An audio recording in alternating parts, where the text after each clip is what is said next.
It's 7 p.m. We are going to begin this regular meeting of the Rutherford Board of Education, April 29, 2024. We'll ask everyone who can to please stand, face the flag for the Pledge of Allegiance. I pledge allegiance to the flag of the United States of America and to the republic for which it stands, one nation, under God, indivisible, with liberty and justice for all.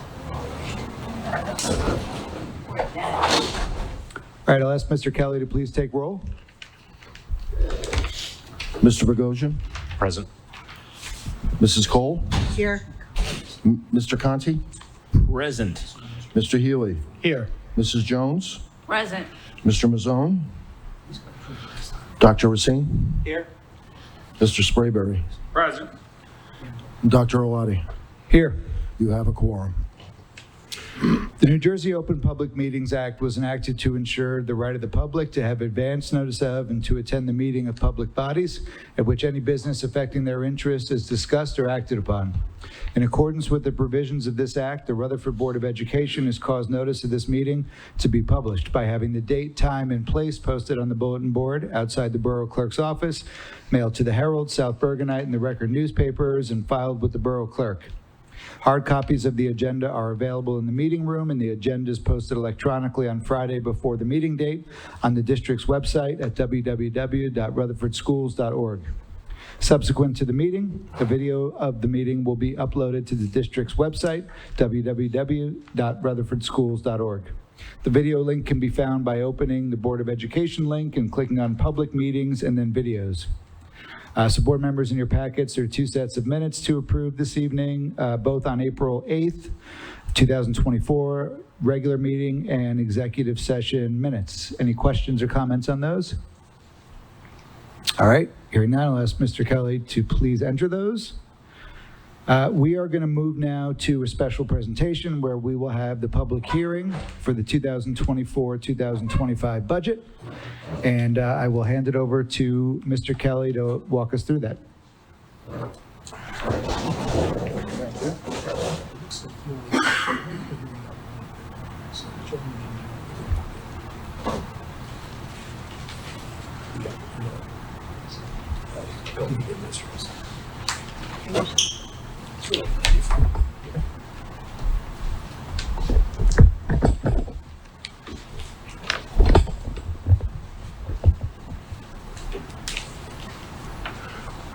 I'm going to keep this very short and quick. We did this very similar presentation back in February, I think, whatever that meeting, March 11th it was. Subsequent to that, submitted the budget to the county office, came back with a couple minor questions, not even changes. So it's the exact same numbers we talked about then and you approved then. So there's really not a whole lot to discuss unless you have any questions, of course. You look at the local tax levy. You're familiar with the 2% tax levy cap, so we have applied that. In addition, we have taken advantage of the one allowable adjustment that we are permitted to, in our case this year, which was the health benefits premiums. That added another $275,000 into the budget, or 0.6%. So we're looking at a 2.6% increase. Debt service has come down a little bit for a net increase to tax levies of 2.3%.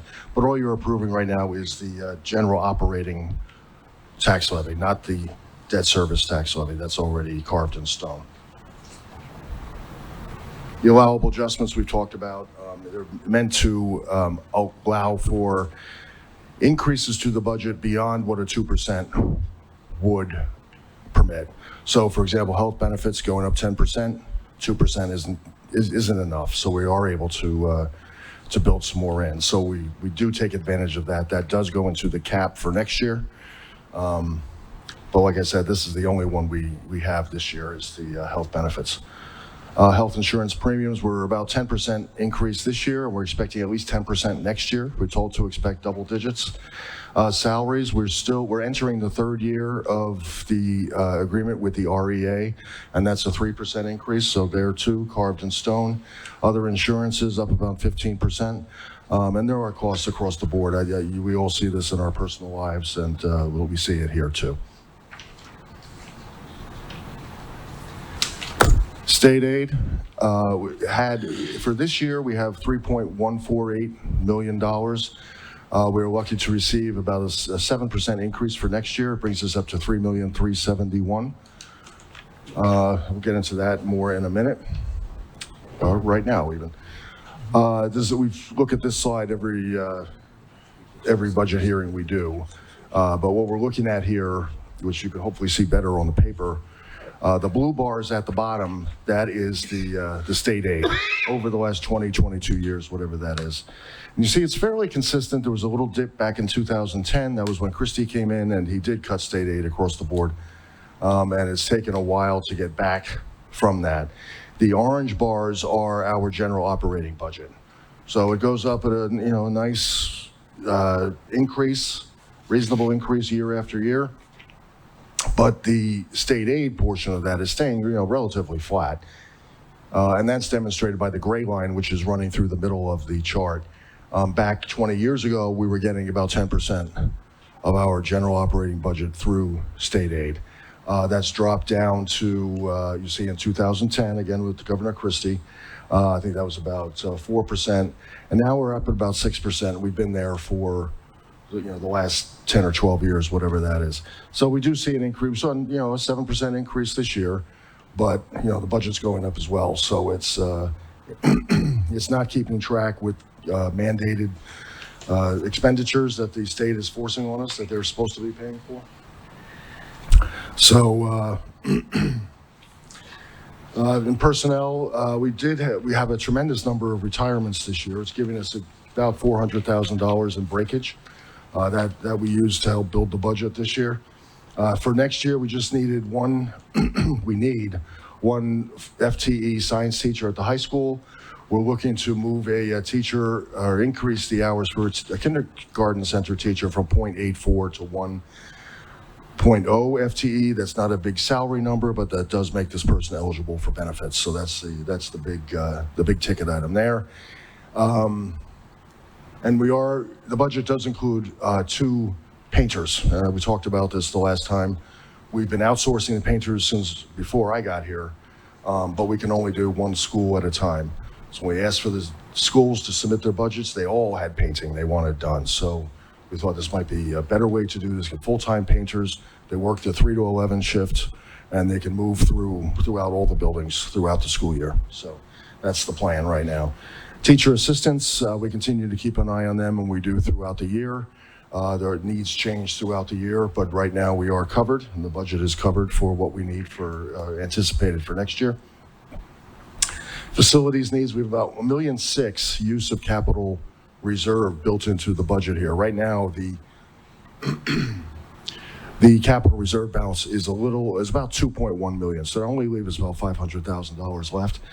Once we get finished with the accounting for the field out here, I expect another couple $100,000 to come in, and we'll have some more coming in at the end of this year from this year's results. So a little thin for my taste, but these are all projects that have to get done, period. So the kindergarten center, we're going to replace the steam boiler. We had an oops moment a year and a half ago at Christmas. We were able to pull it back online and get it working, but it needs to be replaced, and that thing is as old as the building. So Pierpont roof replacement.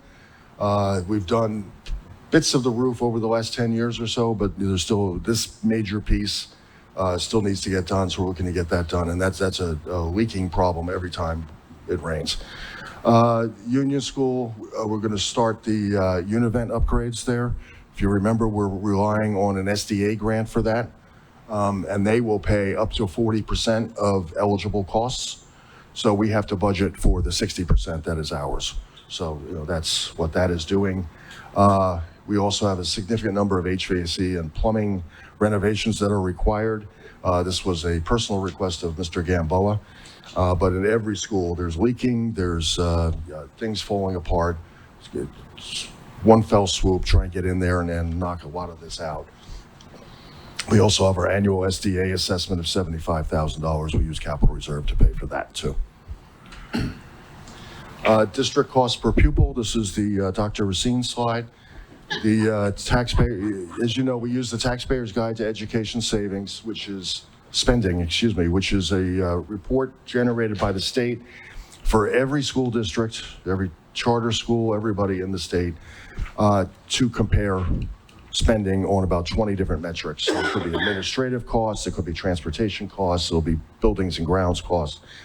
We're looking specifically at the budgetary per pupil cost, which is not all in. It is not costs all in. It is costs that are comparable with every district in the state. So, give you an example. Transportation would not be included in that number. We are not a busing district, so we have relatively small transportation numbers. Other districts are busing and they've got much larger. So it makes comparing those two numbers difficult. So it takes this metric takes transportation out of the conversation. So these are comparable costs across all districts.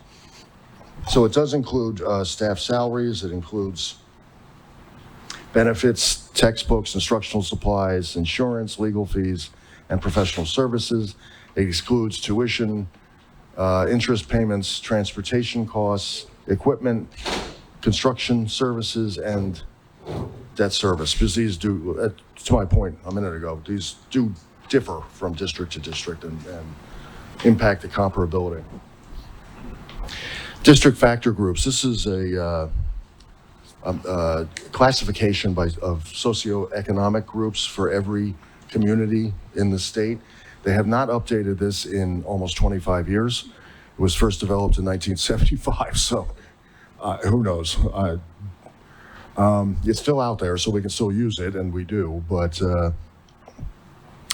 so I only looked at other districts in Bergen County that are in our district factor group, and I'll get into that in a second. So, like I said, the district factor group is a measure of socioeconomic status, and they look at percentage of adults with education, occupational status, unemployment rate, percentage of individuals in poverty, median family income. Within Bergen County, we are in the category GH, which is the third out of 9, I think, highest group. You see, J is what's considered the highest socioeconomic group. That includes Ridgewood, Saddle River, Ho-Hokus. The I group includes Ramsey, Wyckoff, and Oakland, and we are in GH, Rutherford, Fair Lawn, and Paramus.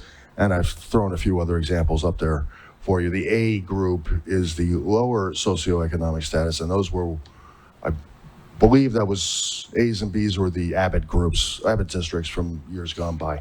So with that in mind, the districts I'm going to show you are all GH.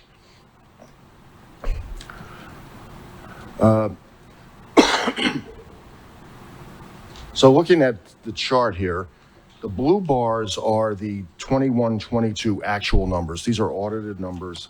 Again, these are just these comparable numbers for each of these school districts. There are 9 school districts here. You see, we are the next to lowest, so the 8th set of bars going across the bottom. The lowest is now Leonia. So the blue bars are the 21-22 actual audited numbers for these districts. The orange bars are the 22-23 budget. These are the most recent numbers that are out there. But if you look at these comparatively, you look at the district far to the left, that's Teaneck. They're about 40% higher than us. Their spending is about 40% higher per student than ours is.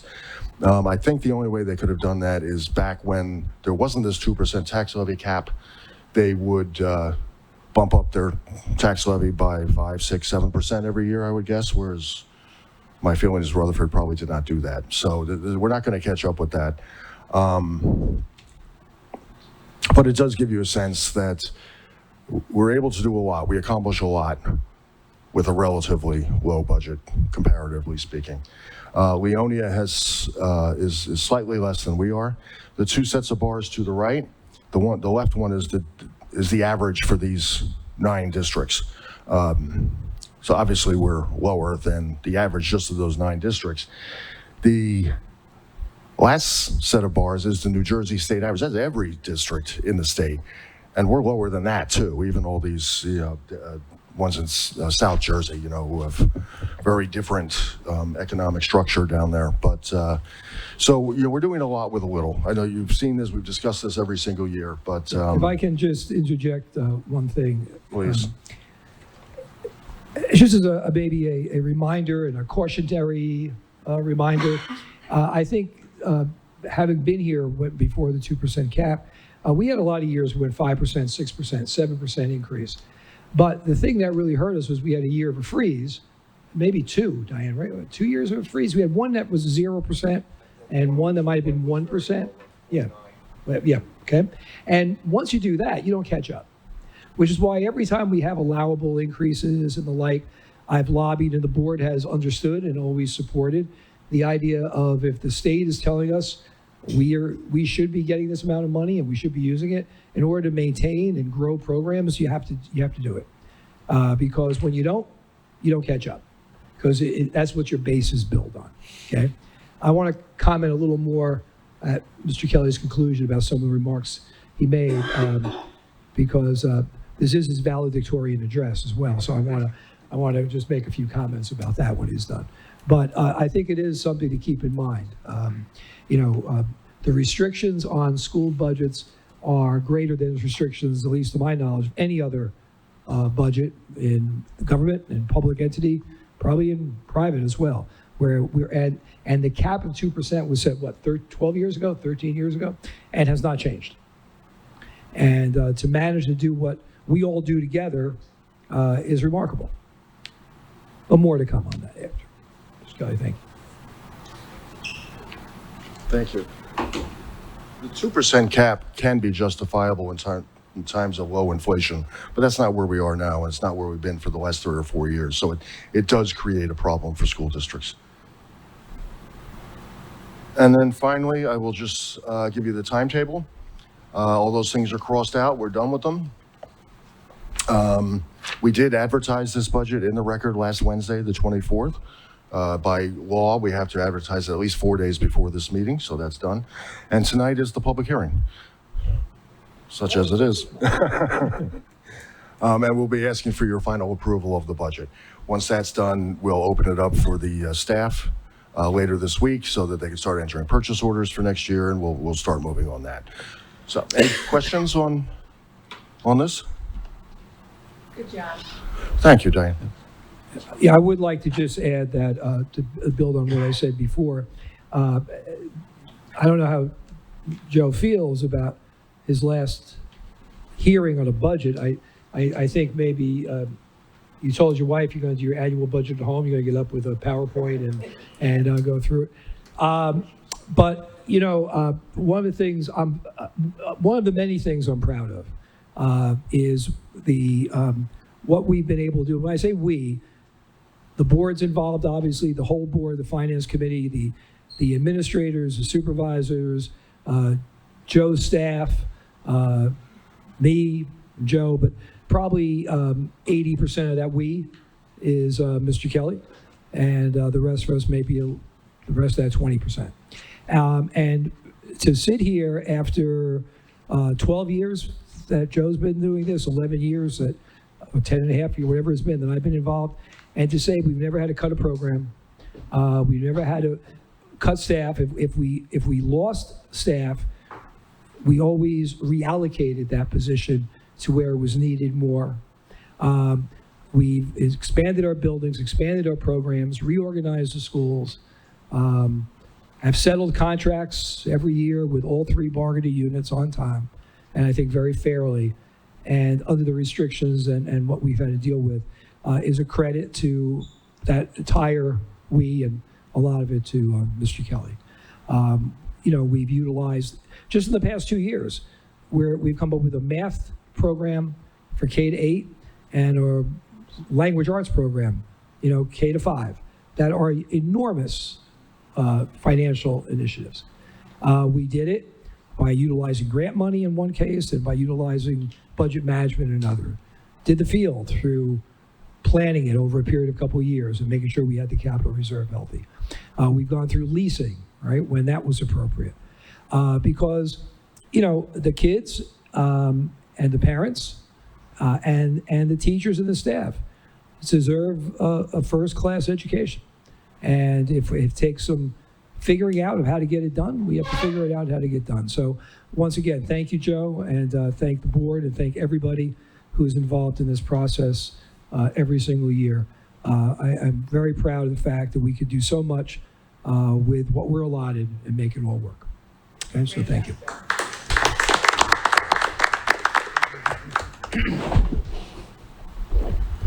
All right, thank you, Mr. Kelly. I think you said it all, Mr. Hurley. So with that, if there are no other questions, we're going to move forward with the next part of the agenda. So Poppy Bimson, our student representative, is representing us today outside of this room at track meet. I think they're having their conference track meet. I hear reports they're doing pretty well. So good luck to them. So we will turn it over now to Mr. Hurley for the report of the superintendent. Thank you. I want to, first of all, this is the time of year when every meeting we've been having the board approve positions, right? And we have a couple of important ones tonight. And joining us tonight here at the meeting is Mr. Matt Whitford, who is going to be the BA and board secretary in a few short months, and he's here for his approval tonight. So welcome. And, next year I'll be saying all those wonderful things about you. We also are going to be asking the board to approve 2 assistant principals. And they're on the agenda, Mr. Andrew Howell, Mr. Chris Viola, at Pierpont and Union, respectively. We had, Mr. Kelly mentions a lot of retirements. That we had 16 retirements. We had a couple of people who out on leave who chose not to come back. We had 1 or 2 people who are leaving for another position somewhere. So, we had to replace a lot of folks on every level, from clerical secretaries, custodians, up to business administrator and administrators along the way. And it is a very challenging job market. So I'm again, very, very happy to say that as of now, we have, I think, only 4 positions left, maybe 5 left to fill, and 4 of those are already in the pipeline, where I'm going to be meeting with people next week, and they should be on the next board agenda. And when you consider, every position is important, but when you look at a couple of head custodians, business administrator, a principal, 2 assistant principals, director of guidance, that very lengthy title in the research assistant, Ms. Fargo, Mr. Ryan's position, I'm probably leaving some out along the way that are extremely critical positions, right, to the district. I think we've been very fortunate to get a great pool of candidates, to have a good selection process, and to be pretty close to fully staffed. And it's only not even May yet with everything that's going on. I want to thank the administrators and the supervisors and the other folks who took part in committees of selection, because one of the things we did very early, right at the beginning of January, we started advertising. We started going after people. Some of the positions, like we filled chemistry and biology, where, they're so hard to get folks. And but we went out aggressively and used a lot of contacts to get people to come to the table. So we're in a good place, a much better place than I thought we might be in this time of year with the number of positions we had to fill. We had our digital newsletter go out last week. Again, I hope that people are finding that informative. I think it gives a chance to showcase a lot of different things across the district.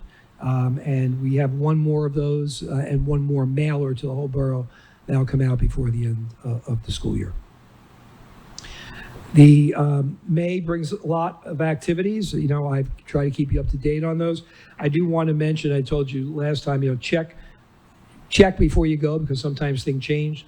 Washington School's May 21st concert, which is on the list I gave to you, has to be moved. There was a conflict that night with the 4th grade orientation at Pierpont, so they're going to move it to June. I don't have an exact date yet, but I'll let you know when I get that.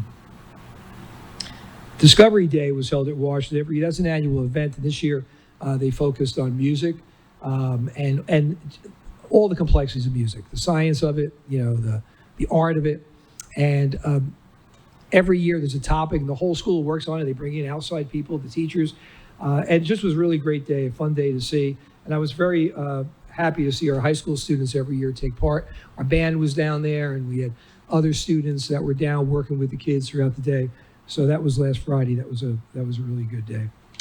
State testing will be taking place beginning next week and throughout the month of May, various times throughout the district. And at the high school, where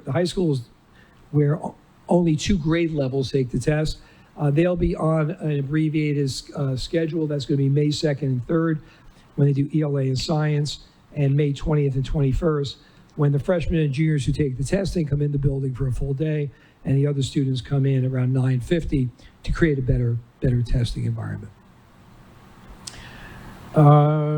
Mention also that this Sunday is the Hall of Fame, the Athletic Hall of Fame induction ceremony. That's every 2 years is a class that gets inducted, and that's this Sunday coming up. Okay. So as normally, I'll make a few comments as we go through the agenda where appropriate, but that's it for now. Thank you, Mr. Hurley. Questions, comments from board members?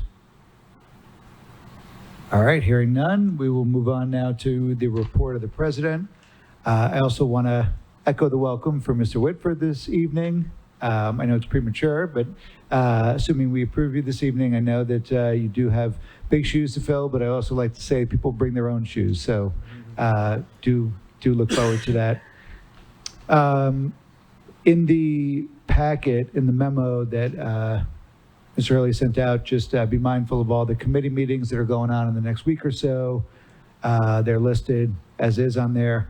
There are also upcoming events toward the end of the year. I wanted to point out a couple in particular.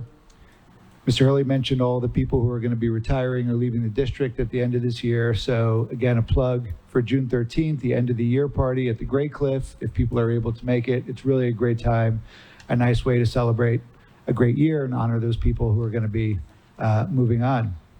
And then I did send a Google Calendar invite for Rutherford High School graduation. That was my newest way to plug having all of us there. I think it's great to have all of us there to represent big pinnacle event for the entire district. I also sent an email earlier on today about completing the CSA evaluation. So thank you to Mr. Bogosian, who prepared the evaluation as a Google form, asking that everyone complete it by Tuesday, May 28th. That will allow us to discuss it first alone during the executive session on June 3rd, and then with Mr. Hurley, the following meeting on June 24th. So please make sure to do that. And wanted to share that in looking at some professional development coming up, NJSBA is offering a webinar about CUSAC, and I believe we're up this coming year. So if anyone is interested in getting educated, more information about CUSAC and what it entails, the district's role, our role in supporting it, it's on Wednesday, May 8th. It's at 10 a.m. It's a webinar. Happy to share that information.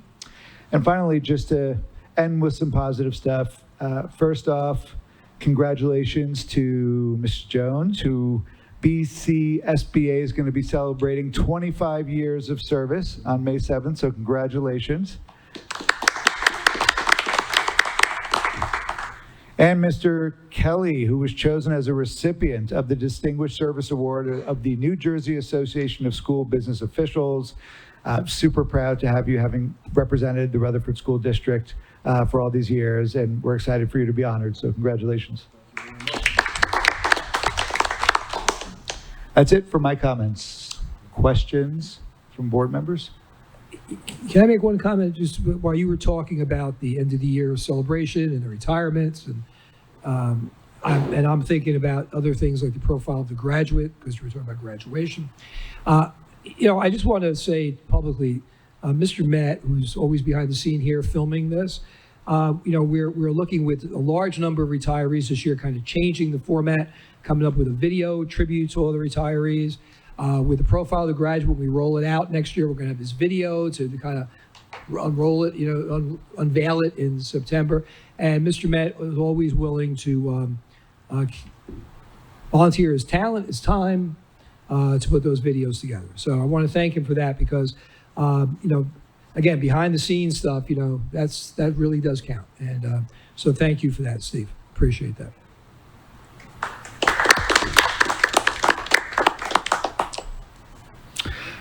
All right, we are going to move on now to the portion of the meeting that is open to the public for any items related to the agenda at 7:31 p.m. We'll open up the meeting. All right, so if you just want to start with your name and municipality or address, whichever you're more comfortable with. My name is Matthew Rutherford, 65 Evergreen, North Caldwell, not a Rutherford resident.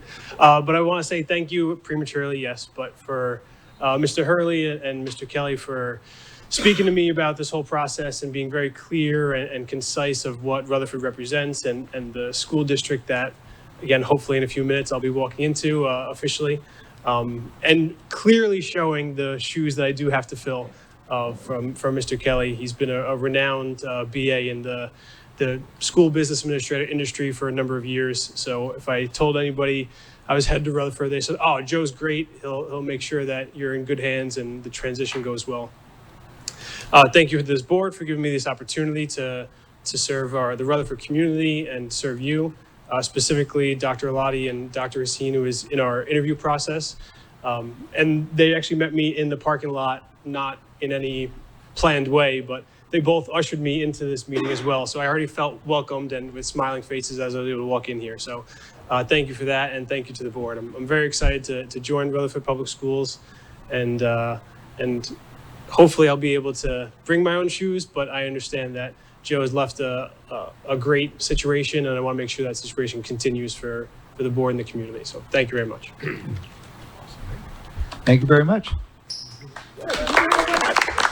We're on a roll. And I do want to also, I forgot to thank Mr. Hurley and Mr. Kelly for having Dr. Racine and I in that finalist round. Anyone else who would like to speak during this portion of the open meeting to the public? All right, then we are going to close the meeting to the public at 7:33 p.m. and we are going to move on now to new business where there is action to be taken. We are going to start with personnel. Mrs. Cole. Good evening. The following 20 motions need to be put forward tonight. Number 1 is to accept the resignation of a custodian at the high school. Number 2, to approve Mr. Joseph Kelly as a school business administrator board secretary, effective July 1st, 2024 through July 31st, 2024. Number 3 is to approve Mr. Matthew Whitford as a school business administrator board secretary, effective August 1st, 2024 through June 30th, 2025. Number 4, to approve Mr. Matthew Whitford as the assistant BA for Rutherford School District, effective July 1st, 2024 through July 31st, 2024. Number 5, to approve Christopher Viola as the assistant principal at Union Middle School. This is the replacement position. Number 6, to approve Andrew Howell as the assistant principal at Pierpont School. This is a replacement position. Number 7 is to approve a physical education and health teacher for the kindergarten center. This is also a replacement position. Number 8, to approve a computer science teacher at the high school. This is also a replacement position. Number 9, to approve a part-time library assistant at Pierpont School. This is also a replacement position. And number 10, the approval of a guidance counselor transfer from Union to Rutherford High School. Number 11, approve a disability leave with pay for employee 2497. Number 12, to approve an adjustment in the return date for a disability leave with pay for employee 2118. Number 13, to approve the following teachers to provide services at the new teacher orientation as listed. Number 14, to approve an after-school Title I program for Lincoln School. Number 15, to approve the following elementary school co-curricular assignments as listed. Number 16, to rescind approve the following middle school co-curricular assignments as listed. Number 17, to approve the following internship clinical placements as listed. Number 18, to approve the following substitute teacher for the 23-24 school year as listed. And to number 19, to approve the following substitute teacher assistant as listed. And the last one, number 20, to approve the following travel reimbursements as listed. All right, thank you. Questions or comments from board members? Hearing none. Mrs. Cole, do you want to move those? I would like to move number 1 through 20 under personnel. All right, do we have a second? Mr. Conti? Any last questions or comments? Hearing none, I'll ask Mr. Kelly to please take roll. Mr. Bogosian? Yes. Mrs. Cole? Yes. I'm sorry? Yes. Thank you. Mr. Conti? Yes. Mr. Healy? Yes. Mrs. Jones? Yes. Dr. Racine? Yes. Mr. Sprayberry? Yes. Dr. Alati? Yes, Motion's carried. Thank you very much. thank you very much, and we have a new BA come this summer. Congratulations. All right, we're going to move on now to curriculum and instruction. Ms. Jones? Thank you. We did not have a curriculum instruction meeting. Tonight, we have 3 motions that were put forward by the recommendation of the superintendent. 1, out-of-district placement. 2, field trips, now totaling 160. And 3, harassment, intimidation, and bullying decisions. That's the shortest CNI month in a long I time. know. That's true. Wait till next week. I figured. All right, questions or comments from board members? Hearing none, Ms. Jones, you want to move those? I move resolutions 1 through 3 under curriculum and instruction. All right, do we have a second? All right, Dr. Racine, any last questions or comments? Hearing none, I'll ask Mr. Kelly to please take roll. Mr. Bogosian? Yes on 1 and 2, abstain on number 3. Thank you. Mrs. Cole? Yes. Mr. Conti? Yes. Mr. Healy? Yes. Mrs. Jones? Yes. Dr. Racine? Yes. Mr. Sprayberry? Yes on 1 and 2, abstain on 3. Dr. Alati? Yes. Motion's carried. Thank you. All right, we will move on now to finance. Mr. Bogosian. Good evening. We have not had a finance committee meeting since our last full board meeting. Tonight on the agenda, we have 7 motions to consider. Number 1 is the 2024-2025 district budget as just presented by Mr. Kelly. Number 2 is for tracking annual travel and expense reimbursements. Number 3 is routine approval of bills. Number 4 is the March treasurer's report. Number 5 are budget line transfers. Number 6 is to amend our agreement with Delta Dental, our dental benefit provider for the next 3 years. And number 7 is to appoint the district's architect of record. Okay. Questions or comments from board members? All right, hearing none, Mr. Bogosian, do you want to move those? I'd like to move motions 1 through 7 under finance. All right, do we have a second? All right, Mr. Healy, any last questions or comments? Hearing none, Mr. Kelly, please take roll. Mr. Bogosian? Yes. Mrs. Cole? Yes. Mr. Conti? Yes. Mr. Healy? Yes. Mrs. Jones? Yes. Dr. Racine? Yes. Mr. Sprayberry? Yes. Dr. Alati? Yes. Motion's carried. Thank you.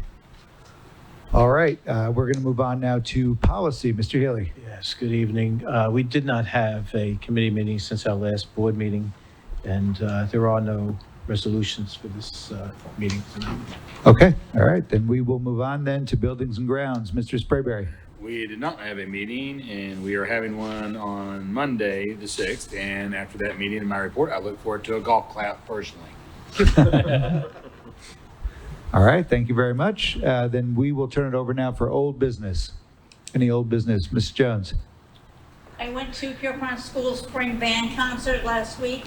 It was well done, wonderful. Mr. Fogno has found his place there. I think he has done a great job. So I look forward to, there's one Wednesday this week. We got more coming up. Yeah. Yep. Other old business? Mr. Healy. Yes, I attended the Kinder Center PTA meeting April 10th. And the PTA Council reported they're having a very successful year regarding activities, budget, and certainly fun outings for the students. And as they usually do, they thanked Mrs. Coy and her staff for all they're doing for the students. It was a good meeting. Excellent. Other old business? All right, we will move on then to legislative update. Ms. Jones? Yes, thank you. This is Assembly Bill 3873, introduced February 27th of this year by Assemblywoman Carmen Morales from Essex County and Assemblyman Bernie E. Wimberly, District 35, which is Bergen and Passaic. Allows certain public high school students, athletes, to substitute a study hall for physical education during their season that they are performing their athletic. Parents must write a note requesting this. Well, I get you, they'll give them the same credit. Well, when the time comes that you're applauding my valedictorian speech and you're welcoming somebody else into my chair, maybe we'll consider that option. Yeah, Yeah, okay. So, no, we're never going to look at that, okay? and how would they grade them? And there's also required credit, and is also the fact that, there's, in my mind, there's no logic for that, I didn't or like fairness it. for that. I didn't like it, but, We should say the kids who are in the band, they don't have to take an arts class, or kids who are, who write for the school newspaper don't have to take an English class, or, physical education and health is part of our academic program. And the fact that you're on an athletic team doesn't mean you shouldn't take that class. and some kids play 3 sports. Right. So they wouldn't take it the whole year. I agree. Yeah. All right, thank you, Ms. Jones. We are going to now open the meeting up to the public for anything related to or not related to the agenda at 7:43 p.m. All right, seeing no one coming up, we're going to close the meeting. We do have a need for executive session for one student issue, no action to be taken. About 5 minutes most. We'll be out. I need a motion to go into executive session.